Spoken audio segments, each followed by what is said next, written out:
नमस्कार, मैं आशीष VCN news के हिंदी समाचारों में आप सभी का स्वागत करता हूं। खबरों की ओर बढ़ने से पहले आइए रुक करते हैं आज की सुर्खियों पर। सस्पेंड जेलर का बेरहमी से कत्ल करने वाला आरोपी पुलिस की हिरासत में। शहर पुलिस ने 24 घंटे के भीतर सुलझाई गुत्थी।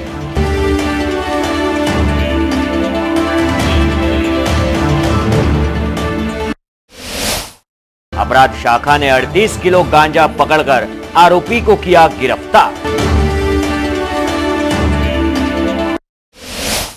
हजारों खामियां और आलोचनाओं को नजरअंदाज करते हुए डॉक्टरों के प्रति धारणाओं को बदलने पर इरविन अस्पताल की डॉक्टर टीम ने किया जनता को मजबूर। तो वहीं दूसरी ओर स्टंटबाजी के चक्कर में युवक ने गंवाई जान। मृतक युवक की आयु महज 17 साल।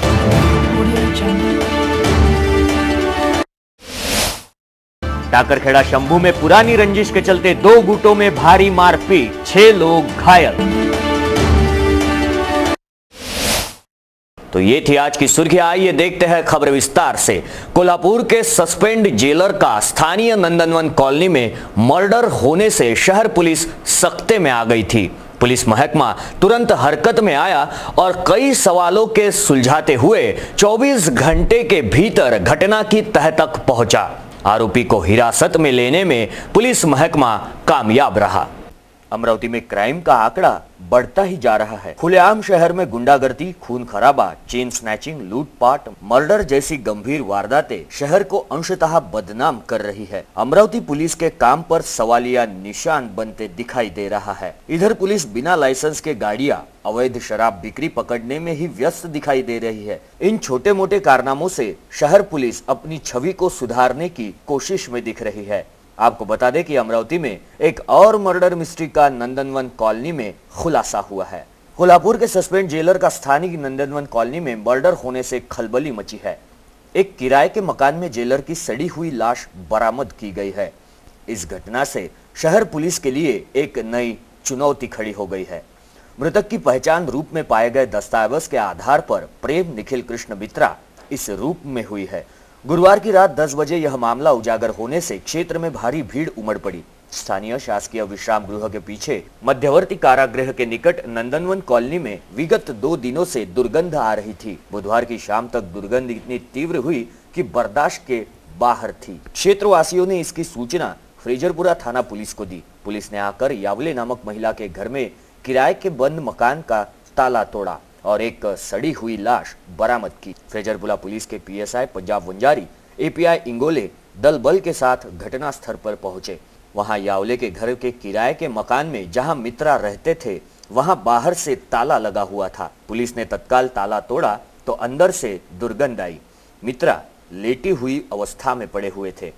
उनके सर पर गहरी चोट थी तो खून का बहाव हुआ था। पैर जंजीरों से बांधकर ताला लगा हुआ था। पुलिस ने लाश का पंचनामा किया। रूप में कुछ दस्तावेज और शराब की बोतलें मिली। दस्तावेज में एक आधार कार्ड पुलिस ने बरामद किया है। यह आधार कार्ड बिच्छू टेकड़ी केंद्र से बना हुआ है। हत्या की सूचना मिलते ही डीसीपी शशिकांत सातव, अपराध शाखा के पीआई प्रमेश अतराम भी दल बल के साथ पहुंचे। खोजी श्वान एवं फिंगरप्रिंट्स एक्सपर्ट की मदद ली गई। लाश को पोस्टमार्टम हेतु इरविन अस्पताल के शवागार में भेजा गया। बताया जाता है कि घर मालकिन यावले ने प्रेम मित्रा को आखिरी बार सोमवार को देखा जब उन्होंने पानी की मोटर शुरू करने को कहा था। मित्रा ने घर मालकिन को बताया कि उनके बच्चे और पत्नी परिवार समेत न्यूयॉर्क में रहते हैं। पुलिस को दस्तावेज से यह जानकारी भी मिली थी कि मित्रा को जेलर पद से सस्पेंड किया गया है और उनकी विभागीय जांच चल रही थी। पुलिस के सामने प्रेम मित्रा की हत्या के बाद कई सवाल निर्माण हुए हैं। प्रेम मित्रा का अमरावती से कनेक्शन क्या था? वे एकांत जीवन जीने के लिए अमरावती में किराए के मकान में क्यों रहने लगे? उनके चिर परिचित या दोस्त कौन है? उनके पैर जंजीरों से क्यों बांधे गए? हत्या करने वाले ने बाहर से रूम को लॉक क्यों किया? हत्या की वजह क्या है? ऐसे अनगिनत सवालों की चुनौती पुलिस के समक्ष है। इन सभी सवालों के जवाब ढूंढने हेतु पुलिस ने कार्रवाई शुरू की है। इन सभी सवालों के जवाब ढूंढने के लिए पुलिस का दस्ता रवाना हुआ और हाथ लगी जानकारी और वापस आया तो सीधा आरोपी के साथ। इस मर्डर मिस्ट्री को सुलझाने में अमरावती पुलिस प्रशासन ने 24 घंटे के अंदर ही सफलता प्राप्त की। आज सुबह अमरावती पुलिस ने इस मर्डर मिस्ट्री में एक 19 साल के सैफ अली नामक युवक को हिरासत में लिया, जिसने अपना अपराध पुलिस के सामने कबूल किया। बताया जाता है कि सस्पेंड जेलर मित्रा युवकों को या बच्चों को बुलाकर उनके साथ अनैसर्गिक कृत्य करने का आशिक था। इसी वजह के चलते मित्रा का परिवार उसके साथ नहीं रहता था। मित्रा की एक बेटी विदेश में पढ़ाई कर रही है एवं उसका बेटा पत्नी पूना में कहीं रहते हैं। इस घटना से पुलिस सख्ते में आ चुकी थी, लेकिन 24 घंटे के अंदर अंदर गुत्थी सुलझाने में पुलिस को कामयाबी मिली है। इस मामले में आरोपी सैयद सैफ अली अफसर अली उम्र 19, यह 2014 का पुलिस रिकॉर्ड का आरोपी भी बताया जा रहा है। इस संबंध में पुलिस आयुक्त दत्तात्रय मंडलिक ने दी अधिक जानकारी। काल फ्रेजरपुरा पोलीस स्टेशनच्या हद्दीमध्ये रात्री मर्डरचा गुन्हा निष्पन्न झाला। त्याप्रमाणे मर्डरचा गुन्हा दाखल आहे फ्रेजरपुरा पोलीस स्टेशनला। त्यामध्ये मयत प्रेम निखिल कृष्ण मित्रा या नावाचा इसम, साधारणप्रमाणे त्याचं 65 ते 67 वर्षीय असलेला इसम तो मयत अवस्थेत मिळून आला। पाहिल्यानंतर डिटेल तो एकटाच त्या ठिकाणी राहत होता। एकेकाळी तो जेलर म्हणून किंवा जेल अधीक्षक म्हणून त्यांनी सर्व्हिस केली होती आणि 7-8 वर्षापासून तो फ्रेजरपुरा परिसरात 2 ठिकाणी भाड्याने राहत होता आणि अशा परिस्थितीत तो साधारणप्रमाणे त्याची बॉडी कंप्लीट डिकम्पोज झाली। तपासांती पुढे लक्षात आले की त्याच्याबरोबर काही मित्र त्याचे बसायचे किंवा इतर गुन्हेगार मंडळी त्याच्याबरोबर बसायचे, मद्यपान करीत किंवा इतर काही गोष्टी करत आणि ह्या परिस्थितीतून संपूर्ण बॉडी डिकम्पोज झाली। पुरावे वगैरे त्या ठिकाणी नव्हते जास्त प्रमाणात। तर अशा परिस्थितीत आम्ही पोलिसांनी रात्रीपासून ताबडतोब वेग दिला तपासाला, वेगवेगळ्या टीम तयार केल्या आणि त्याच परिसरामधला कोणी गुन्हेगार असू शकतात त्याच्याबरोबर बसणारे उठणारे अशी माहिती घेतली। या माहितीतून आणि पोलिसाच्या स्पीडमधून साधारणप्रमाणे त्याच परिसरात राहणारा एक सय्यद सैफ अली अफसर अली या नावाचा हा एकेकाळी बाल गुन्हेगार म्हणून पोलीसच्या रेकॉर्डवर आलेला आहे। 2013 मध्ये आणि 14 मध्ये एका ठिकाणी घरफोडी करून त्यांनी संगणक वगैरे चोरून नेलेला आहे आणि परत एका वेळेला मोटरसायकल चोरलेली आहे। असे या 2 घटनेत हा गुन्हेगार त्याच्याकडे त्याचं बसणं उठणं राहायचं। तो गांजा पिणारा हा गुन्हेगार आणि मयताकडे रात्रभर मयत हा सकाळी त्याची लाईफस्टाईल सकाळी 5-6 वाजता झोपणार तो आणि दुपारी 1-2 वाजता उठणार आणि रात्रभर दारू पीत बसणार हे याला माहीत होतं आणि हे रात्रभर कधी एकत्र बसायचे। अशा परिस्थितीमध्ये त्याचं जो काही आरोपी आहे त्याचं कन्फ्युजन आहे आणि तो मला काहीतरी अनावश्यकपणे मला या ठिकाणी बसवून ठेवायचा बळजबरीनं, नाही बसलो तर माझ्या आईला फोन करून सांगायचा का हा चोर आहे, याची मी पोलीसमध्ये कंप्लेंट करेल, असं करील तसं करेल। त्यामुळे आईचं आणि ह्या मुलाचं भांडण व्हायचं बऱ्याच वेळेला, तू तिथे का जातो म्हणून आणि म्हणून त्याला रिव्हेंज त्या ठिकाणी हा त्रास देऊ नये, जाऊ नये अशा रीतीने त्याची मानसिकता झाली आणि मग त्यांनी याचा मर्डर करायचं ठरवलं आणि रात्री हा एकटाच असतो घरामध्ये, त्याच्याबरोबर कोणी जास्त नसतं आहे। दरवाजा उघडा असतो आणि तो पीत असतो याला माहीत असल्यामुळं हा पहाटेच्या दरम्यान एक लाकड डोक्याला दांडका जो काय आपण याला म्हणू शकतो खोऱ्याचं किंवा हे मटेरियल तो घेऊन गेला आणि त्या ठिकाणी त्याला डोक्यावर त्याने मारलं आणि त्या अवस्थेत तो मृत्युमुखी पडला त्याच ह्याच्यात आणि नंतर त्याच ठिकाणचं कुलूप घेतलं आणि बाहेरून कुलूप लावून आणि निघून गेला। अशा परिस्थितीमध्ये एकंदरीत हा गुन्हा डिटेक्ट झालेला आहे। बाकीचा त्याचा अजून मोटिव्ह अजून याचा को-ऐकूच कोणी आहे का याच्याबद्दल आणि तपासाच्या दृष्टिकोनातून चांगल्या पद्धतीचा तपास पुढचा केला जाईल। पण एकंदरीत प्रामाणिकपणे त्याचा गुन्हा डिटेक्ट झालेला आहे। त्याचं कुटुंब वगैरे सर्व पुण्याला राहत आहेत। हा एकटाच 7-8 वर्षापासून एकटा या ठिकाणी राहत होता आणि एकटाच त्याचं दिनचर्या चालायची।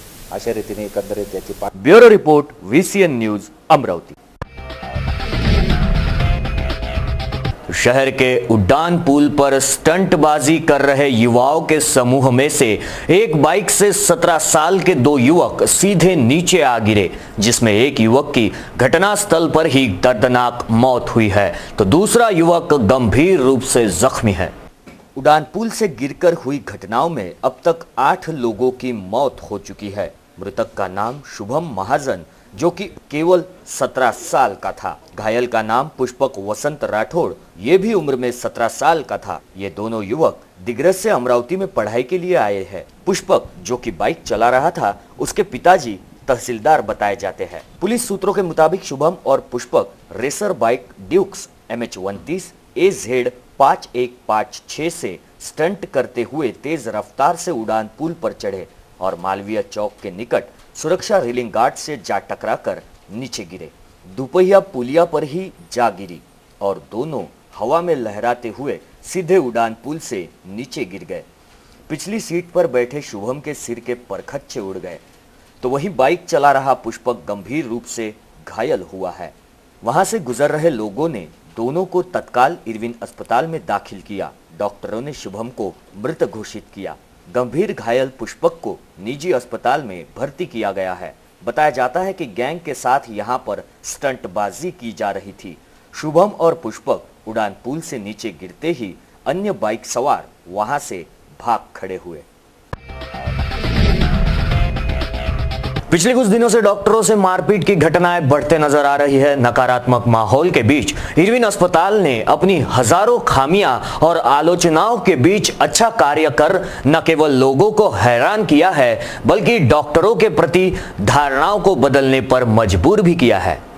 जरा सी लापरवाही से पीडीएमसी में 4 नवजात शिशुओं की मृत्यु हुई थी। डफरीन अस्पताल में आए दिन नवजात शिशुओं की मृत्यु के लिए परिजनों द्वारा डॉक्टरों पर आरोप लगाए जाते हैं। इतना ही नहीं, विगत कुछ दिनों से डॉक्टरों से मारपीट की घटनाएं भी बढ़ती नजर आ रही है। इन सब नकारात्मक माहौल के बीच इरविन अस्पताल ने अपनी खामियां और आलोचनाओं के बीच एक अच्छा कार्य कर न केवल लोगों को हैरत में डाला, बल्कि उनकी धारणाओं को बदलने पर विवश किया। एक छोटे गाँव की गर्भवती शालिनी के लिए इरविन के डॉक्टर्स जीवनदाता साबित हुए। अपनी जिम्मेदारी न रहते हुए भी जटिल प्रसूति को सरल किया। डॉक्टरों की सूझबूझ व तत्परता के चलते मां और बेटे दोनों सुरक्षित हैं। गुरुवार की शाम 4 बजे यह घटना इरविन के इतिहास में संभवतः पहली बार हुई है। वर्धा जिले के ईजापुर निवासी 30 वर्षीय शालिनी श्रावण गोरनुले गर्भवती रहने से अपने मायके नांदगांव खंडेश्वर तहसील के धानोरा गुरव स्थित पिता ज्ञानेश्वर निकोरे के यहाँ आई थी। उसे 8वां महीना चल रहा था। गुरुवार की सुबह अचानक शालिनी की तबीयत बिगड़ गई और बीपी बढ़ गया। परिजनों ने उसे तत्काल नांदगांव खंडेश्वर के ग्रामीण अस्पताल में लाया। वहां से उसे अमरावती रेफर किया गया। शालिनी को पिता, भाई विजय, बहन और मां के साथ एम्बुलेंस में अमरावती में लाया गया। बीच रास्ते में ही शालिनी का पेट दर्द बढ़ गया। आमतौर पर गर्भावस्था के दौरान कई महिलाओं का ब्लड प्रेशर काफी बढ़ जाता है, जो प्रसव के बाद ही सामान्य अवस्था में आता है, जिससे मरीज सहित गर्भस्थ शिशु के जीवन को खतरा हो गया था। जैसे ही इरविन अस्पताल में एम्बुलेंस ने प्रवेश किया तो वहां उपस्थित डॉक्टर उज्ज्वला मोहोड़ ने तत्काल स्थिति की गंभीरता को समझा। अगर शालिनी को डफरीन अस्पताल भेजते तो वहां 10 से 15 मिनट लग सकते थे और इस दौरान शालिनी के साथ कुछ भी हो सकता था। एक सेकंड यहाँ कीमती था। डॉक्टर उज्ज्वला मोहोड़ अस्पताल में 10 वर्ष से काम कर चुकी है और उन्हें इसका अनुभव था। उन्होंने मौके की नजाकत को देखकर शालिनी की प्रसूति इरविन अस्पताल में ही करने का निर्णय लिया। Doctor Vipin Olekar, doctor Rutuja Ambulkar, sister Megha आदि की मदद से डॉक्टर उज्ज्वला मोहोड़ ने शालिनी की प्रसूति की तैयारी की। इरविन अस्पताल सामान्य रहने से प्रसूति के लिए लगने वाली सामग्री तक यहाँ उपलब्ध नहीं थी। उपलब्ध सामग्री और निरंतर भागदौड़ कर पूरी टीम ने ओपीडी एवं ऑपरेशन थिएटर के बीच शालिनी की नॉर्मल प्रसूति की। 8 माह का शिशु रहने से उसे डफरीन के NICU में भर्ती किया गया। मां की तबीयत गंभीर होने की वजह से ऑक्सीजन लगाकर इरविन में भर्ती किया गया। तब स्वयं डॉक्टर उज्ज्वला मोहोड़ कपास, ट्रे, उबला हुआ पानी व्यस्त और भागदौड़ करते दिखाई दी। करीब आधे घंटे बाद सभी डॉक्टर्स भागम भाग कर रहे थे। इस बीच अस्पताल के अन्य कर्मचारियों ने भी सहयोग दिया। शालिनी के लिए इरविन के डॉक्टर्स सही मायने में जीवनदाता सिद्ध हुए। तो समाज के सभी स्तरों में डॉक्टर उज्ज्वला मोहोड़ एवं उनकी टीम का अभिनंदन किया जा रहा है। इथे इरविनमध्ये आमच्या कॅज्युअल्टीमध्ये झालेली पहिली डिलिव्हरी आहे। याच्या आधी तर आम्ही काही केलं नाही। आमच्याकडे ट्रे सुद्धा अवेलेबल नव्हता। इथे डिलिव्हरी ट्रे नव्हता। वॉर्ड नंबर 1 मधून आणि काही ऑपरेशन थिएटरमधून आम्हाला काही सामग्री मागवावी लागली। ती सर्व व्यवस्था करून मग लगेच आम्ही इथे त्याची डिलिव्हरी केली आणि पेशंट व्यवस्थित झाली। तो पुरानी रंजिश के चलते भातकुली के समीप आने वाले टाकरखेड़ा शंभू में जमीन के विवाद को लेकर 2 गुटों में भारी भिड़ंत हुई, जिसमें 6 लोग गंभीर रूप से घायल है। भातकुली तहसील में आने वाले टाकरखेड़ा शंभू इस गांव में 2 गुटों में काफी सालों से जमीन का विवाद चल रहा था, जिस वजह से कुछ वर्ष पूर्व भी झगड़े समेत मारपीट की घटना घटी थी। इसी आपसी रंजिश के चलते 8 से 10 हमलावरों ने तलवार, चाकू, फावड़ा, कुल्हाड़ी एवं कमचियों समेत मोहम्मद फरहान पटेल उम्र 26, मोहम्मद रहमान पटेल उम्र 38, मोहम्मद जाफर पटेल उम्र 65, मोहम्मद रियाज पटेल उम्र 42, जहीर पटेल उम्र 60 इन पर हमला बोल दिया, जिसमें सभी गंभीर रूप से घायल हुए हैं। घायलों को इलाज के लिए इरविन अस्पताल में दाखिल कराया गया है। तो हमलावर रफीक मोहम्मद शफी, अकील मोहम्मद शफी, आरिफ मोहम्मद शफी, शारिक मोहम्मद शफी, फारूक मोहम्मद शफी, नासिर बाबू एवं हमलावरों में घायल मुजम्मिल नसीर एवं मोहम्मद जुनेद, इन आरोपियों में से कुछ लोगों को वलगांव थाना पुलिस ने गिरफ्तार किया है। तो बाकी लोगों की अभी भी छानबीन शुरू है। सर, ये 12 बजे की तकरीबन घटना है तागल और शंभू में। कुछ लोग घर पे थे, कुछ गाली गलौज किए उन्होंने। पहले हम लोग बाहर भाई के साथ में गाली गलौज किए, फिर वो घर से हम बाहर से घर में आ गए तो उन्होंने तलवारें भाले लेकर हमारे घर पे हमला कर दिया और तकरीबन 5 जनों घायल कर दिया। और वो तकरीबन 7 से 8 लोग थे जिन्होंने तलवारें, कुल्हाड़ी, भाले ये साथ में था उनके। और ये लोग जो बुरी तरह जख्मी है मेरे भाई बहन सब, ये और घर में लेडीज पे भी उन्होंने थोड़ा सा हाथ ये किया है। Bureau report, VCN news, Amravati. तो इसी के साथ हिंदी समाचारों में वक्त हो चला एक छोटे से ब्रेक का। कहीं मत जाइए, देखते रहिए VCN न्यूज।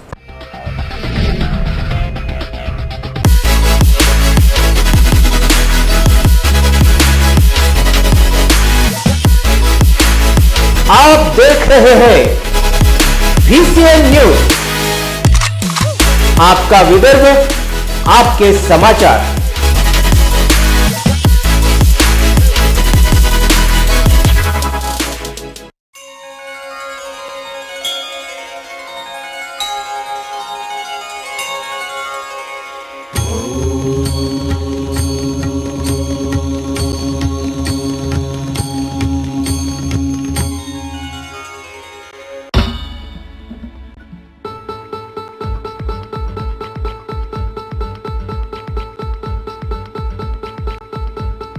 घरची शान, घरचा मान, घराकडे तिचे सर्व ध्यान।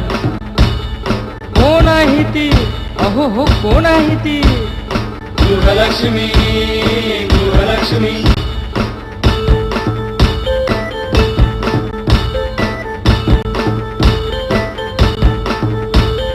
ममते पोटी प्रेमासाठी झटते नेहमी घरच्यासाठी। अहो पण काय केलं तिच्यासाठी, म्हणूनच तर घेऊन आलोय गृहलक्ष्मी, आनंद एका स्त्रीचा। अगं बाई, गृहलक्ष्मी।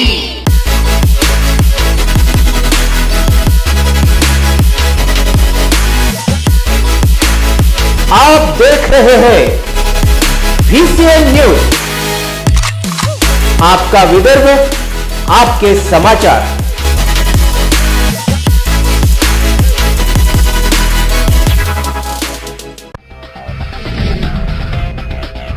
ब्रेक के बाद मैं आशीष फिर एक बार आप सभी का स्वागत करता हूं। बढ़ते हैं अगली खबर की ओर। इसके साथ बढ़ते हैं अगली खबर की ओर। बिजीलैंड, सिटीलैंड समेत ड्रीम्स लैंड के व्यापारी संगठन द्वारा पूज्य पाठ साहब का आयोजन किया गया। समूचे क्षेत्र में बारिश को लेकर किसानों समेत व्यापारी भी अब आसमान की ओर नजरें लगाते हुए दिखाई दे रहे हैं। बारिश का मौसम शुरू होकर करीब करीब 1.5 महीना बीत चुका है, मगर आसमान में आज तक बारिश नदारद है। किसान आसमान की ओर देख रहे हैं। जंगलों में जानवरों के लिए पीने का पानी अहम सवाल है। ऐसी हालत को लेकर सावन को मनाने के लिए बिजीलैंड कपड़ा व्यापारी संगठन द्वारा पाठ साहब पूजन का आयोजन किया गया था। बारिश बारिश पानी पानी कर किसान आसमान की ओर ताक रहे हैं। यदि यही हाल और कुछ दिनों तक रहा तो इंसानी हालात बदहाल हो सकते हैं। धीमी बारिश के चलते पूरा व्यापार ठप हो चुका है।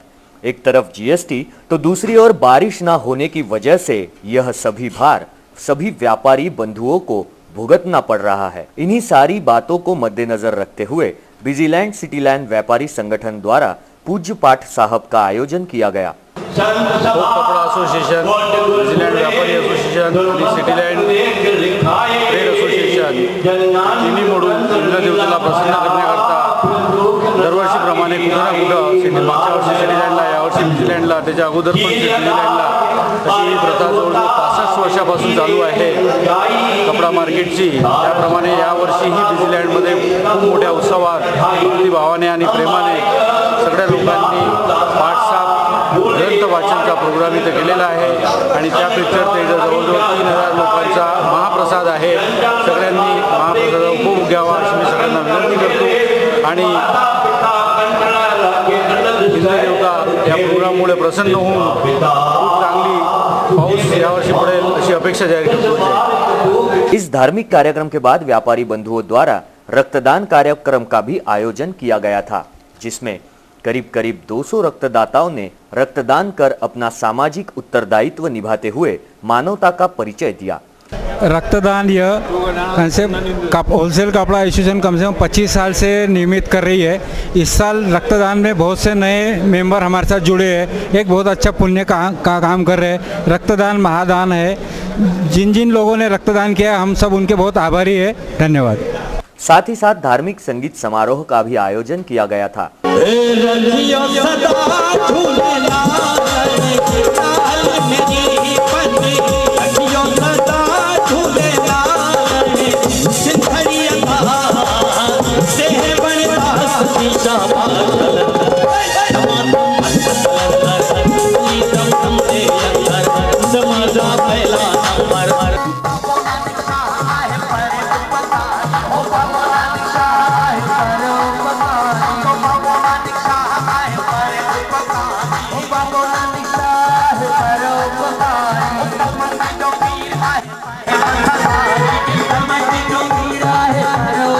सभी व्यापारी बंधुओं के लिए एवं दर्शनार्थियों के लिए महाप्रसाद का भी आयोजन किया गया. इसी आयोजन पर सभी सिटीलैंड, बिजीलैंड एवं ड्रीम्सलैंड के व्यापारी बंधु भारी संख्या में मौजूद थे.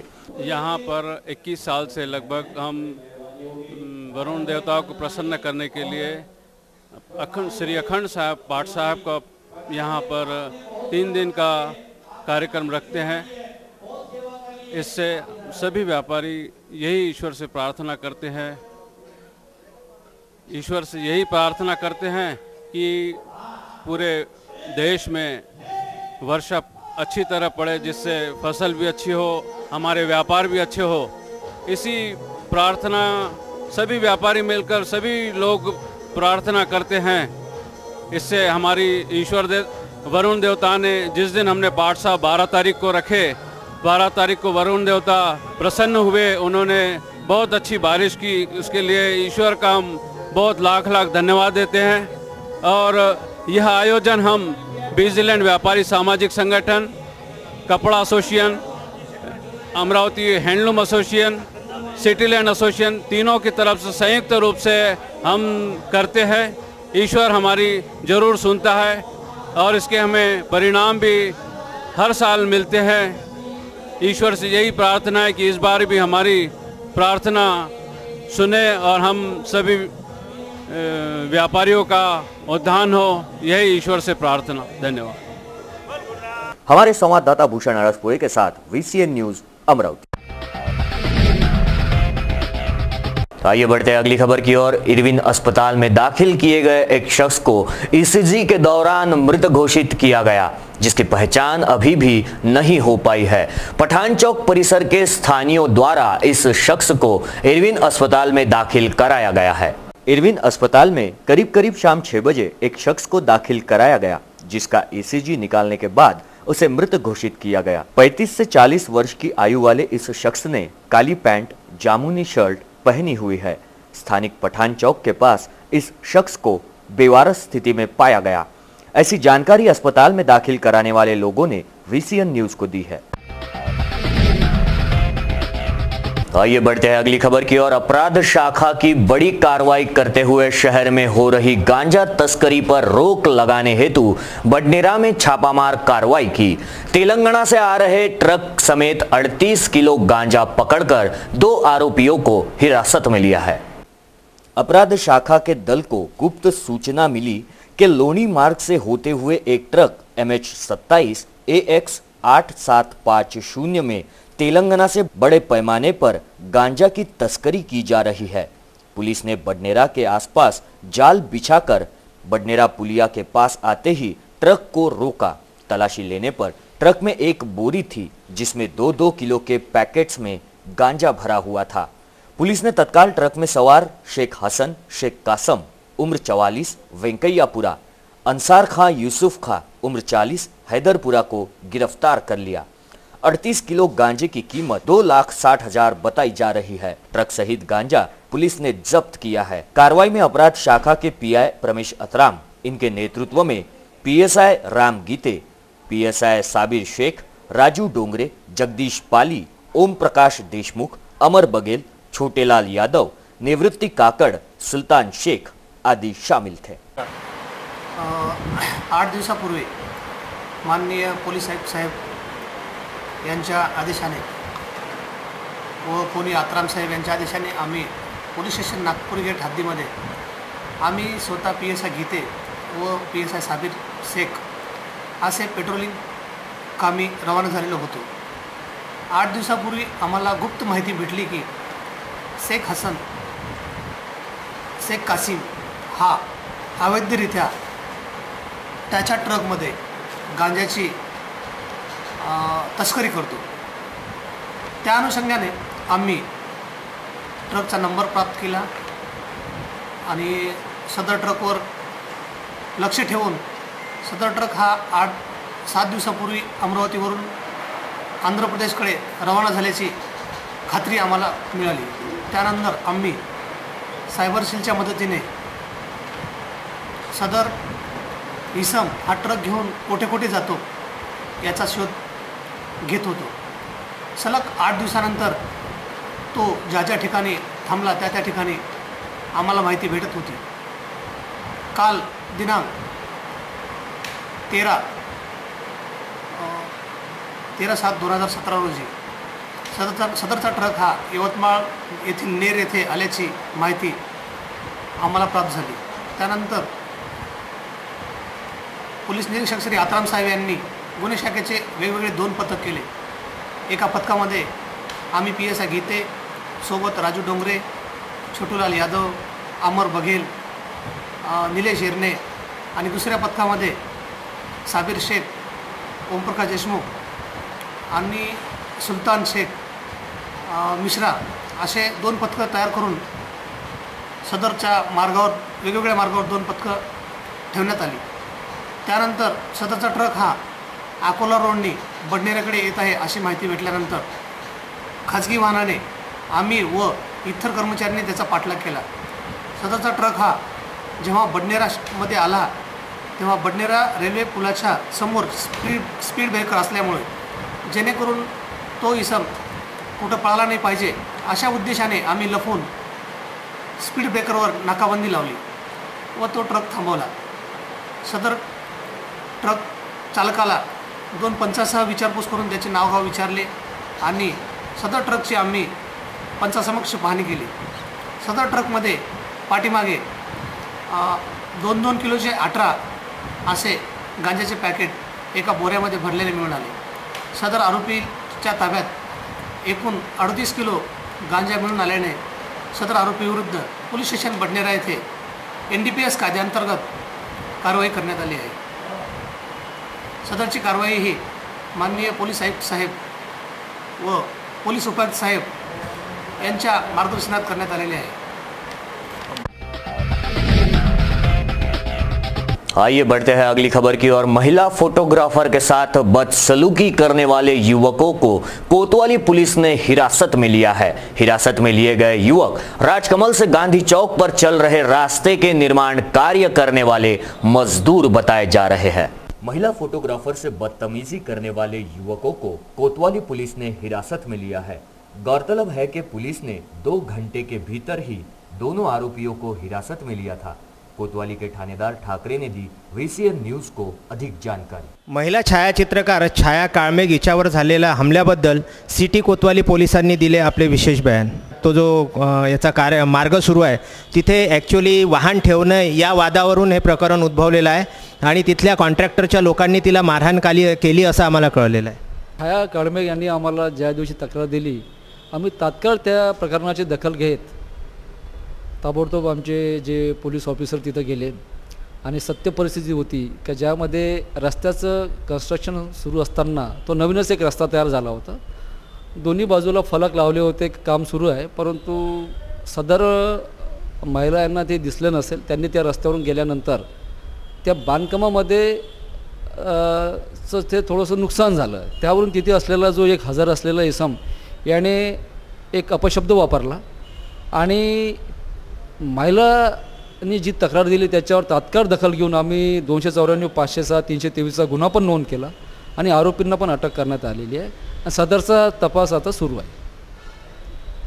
इस संबंध में महिला फोटोग्राफर छाया कार्मिक का क्या कहना है, आइए सुनते हैं उसी की जुबानी. गेल्या कित्येक वर्षापासून अमरावतीमध्ये फोटोग्राफीचं काम करते आणि या संदर्भामध्ये मी कृष्णा लॅब येथे फोटो प्रिंटिंग करता त्या दिवशीला जात असताना सदर इसम ज्याला सिटी कोतवाली पोलीस स्टेशन वाल्यांनी पकडलं आहे, त्या सदर इसमाने माझ्या अंगावर हल्ला केला.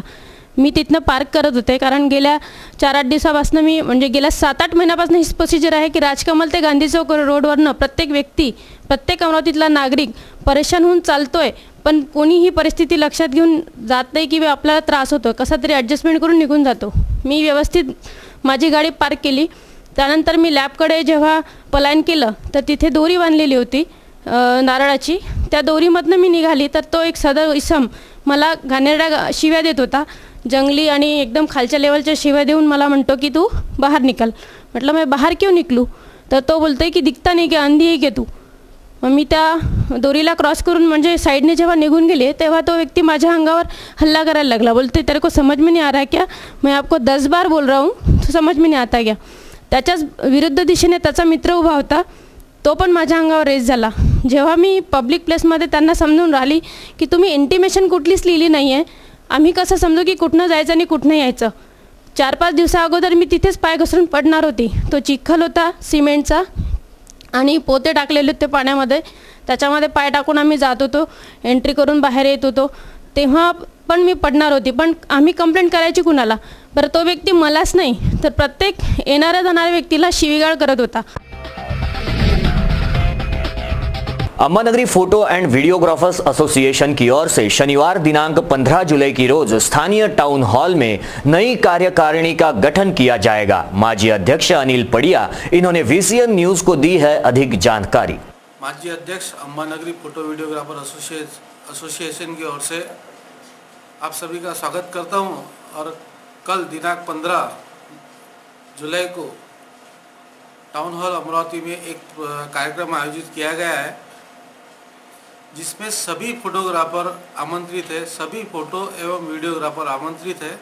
वर्ष 2017-18 के पदग्रहण समारोह के उपलक्ष्य में कल मुंबई से विशेष करके हमने श्री पराग शिंदे एवं श्री वीरेंद्र सत्रा जो मोनार्च ग्रुप के CMD है, उनका जो मार्गदर्शन हमें मिलेगा, जो बहुमूल्य मार्गदर्शन करियर के ऊपर देने वाले हैं. तो मेरी विनंती है कि आप सभी फोटो एवं वीडियोग्राफर निसंकोच वहां आइए एवं इसका लाभ उठाइए. तो ये थे आज के हिंदी समाचार. वक्त हो चला है हिंदी समाचारों में यहीं रुकने का, लेकिन आइए फिर एक बार नजर डालते हैं आज की सुर्खियों पर. सस्पेंड जेलर का बेरहमी से कत्ल करने वाला आरोपी पुलिस की हिरासत में. शहर पुलिस ने 24 घंटे के भीतर सुलझाई गुत्थी.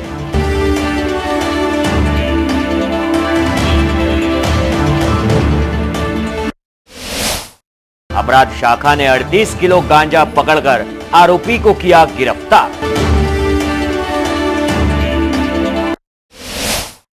हजारों खामियां और आलोचनाओं को नजरअंदाज करते हुए डॉक्टरों के प्रति धारणाओं को बदलने पर इरविन अस्पताल की डॉक्टर टीम ने किया जनता को मजबूर. तो वहीं दूसरी ओर स्टंटबाजी के चक्कर में युवक ने गंवाई जान. मृतक युवक की आयु महज 17 साल.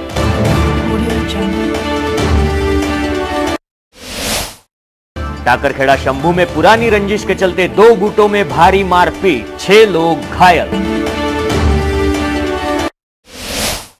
तो ये थी आज की सुर्खियां. हिंदी समाचारों में आज के लिए बस इतना ही. विदर्भ से जुड़ी तमाम खबरों के लिए देखते रहिए VCN न्यूज. नमस्कार.